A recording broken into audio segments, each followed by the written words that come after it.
Hi, I am doctor शिल्पी गुप्ता। मैं एक dentist हूँ और मैं गुड़गांव में प्रैक्टिस करती हूँ। आज हम बात करेंगे एक ऐसी आदत के बारे में जो आप हर रोज़ कर रहे हो और आपको लगता है कि आप बहुत अच्छे से कर रहे हो, बट उसी आदत से आपके दांत डैमेज हो रहे हैं। तो बताइए, आप रोज़ ब्रश कर रहे हो फिर भी आपके दांत सेंसिटिव हैं? गम्स के पास कोई लाइन है या कोई कट है जो दिख रहा है और आप सोच रहे हो कि ये कैविटी है या फिर क्या है? रुकिए, हो सकता है ये कुछ प्रॉब्लम हो जो टूथ ब्रश से रिलेटेड हो। आज मैं आपको बताऊंगी टूथब्रश एब्रेजन के बारे में, एक ऐसी प्रॉब्लम जो लोगों को पता ही नहीं होता। कमेंट करके बताइए कि क्या आप सॉफ्ट ब्रश यूज़ करते हैं या फिर हार्ड टूथब्रश यूज़ करते हैं।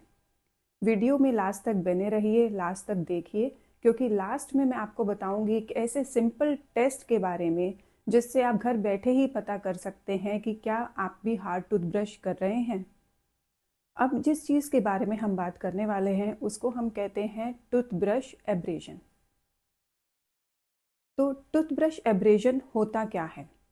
ये तब होता है जब हम दांत को गलत टेक्निक से ब्रशिंग करते हैं या फिर हम उससे ज़्यादा फोर्स लगाकर ब्रश कर रहे होते हैं।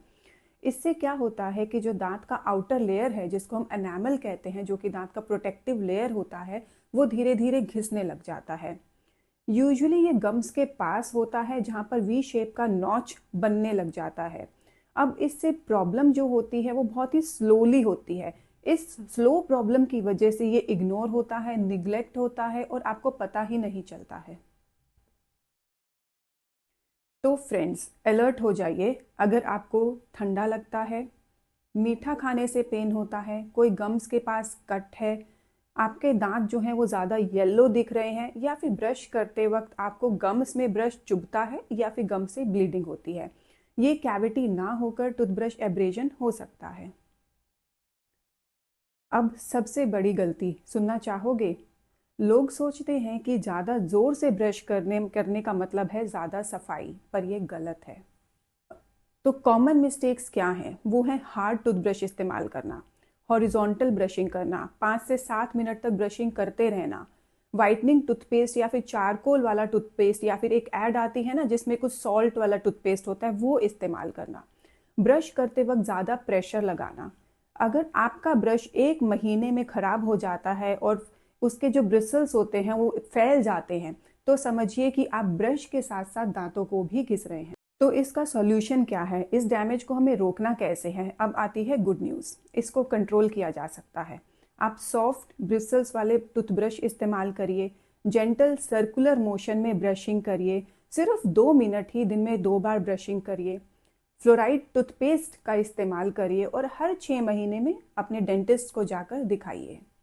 और अगर कोई डीप नॉच है जो गम्स के बिल्कुल पास है तो उसकी फिलिंग की जा सकती है। अब उस सिंपल टेस्ट के बारे में जो आप घर पर बैठकर कर सकते हैं, जिसके बारे में मैंने आपको पहले बताया था। सबसे पहले तो जाकर अभी अपने ब्रश को देखो। ब्रश जो है आपका क्या ऐसा है जिसके ब्रिसल्स साइड में फैल गए हैं और आपका ब्रश 1 या 2 महीने में खराब हो जाता है, बिल्कुल रफ लगने लगता है, तो इसका मतलब ये है कि आप बहुत ज़्यादा ब्रश कर रहे हैं। आप एक और सिंपल टेक्निक इस्तेमाल कर सकते हैं जिसमें अपना एक फिंगर लगाकर अपने दांतों पर देखिए कि क्या वो फिंगर जब आप दांतों को ऊपर से नीचे तक, मतलब गम से लेकर दांत की टिप तक लेकर आते हैं, तो क्या बीच में कोई नॉच लगता है? हमेशा याद रखिए, जेंटल ब्रशिंग ही सेफ है। वीडियो को शेयर ज़रूर करिए क्योंकि ये प्रॉब्लम हर रोज़ होती है। किसी ना किसी को हर रोज़ इस प्रॉब्लम से जूझना पड़ता है। कमेंट करके बताइए कि आप सॉफ्ट ब्रश इस्तेमाल कर रहे हैं या फिर हार्ड ब्रश इस्तेमाल कर रहे हैं, और अगर आप आज ही अपनी हैबिट को चेंज करने वाले हैं तो स्माइल को सेफ रखो, हैप्पी स्माइल रखो और एक कॉन्फिडेंट स्माइल रखो। Thank you.